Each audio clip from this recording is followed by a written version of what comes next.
Hey everyone, Christy Birchfield here, and we are on day 5 of our journey through the book of Ezra, learning and talking about hope. We've talked about hope being delayed, we've talked about hope being frustrated. Today we're going to talk about hope being restored.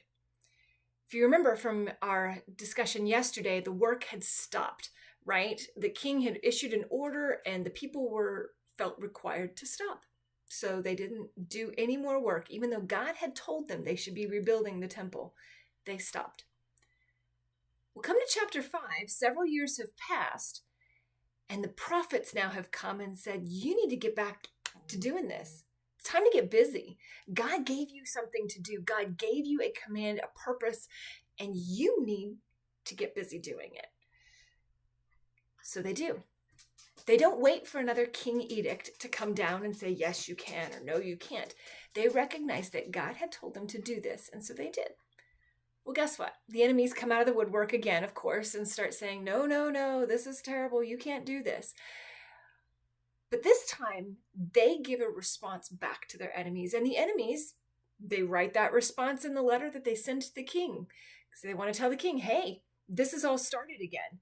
We went and asked them why, and this is what they said.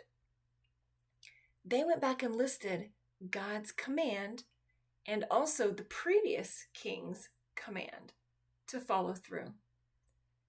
Their hope had been restored. They recognized that, yes, the message hasn't changed. God's desire for them and purpose hasn't changed. He still wants them to do what they're supposed to be doing, even though it was delayed, even though they had been frustrated in their plans to do this. And the same is true with you and I. When God has purpose for us, God desires that we move forward with that. Certainly things are going to come up and stuff will happen, but we have to maintain our hope and then allow God to restore our hope. Allow God to gently nudge us, to push us, to sometimes shove us back into the path that we need to be going down so that we're doing exactly what God wants us to be doing.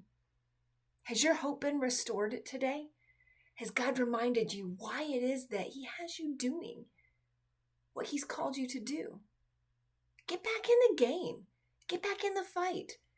Get back busy doing what God has you to do today.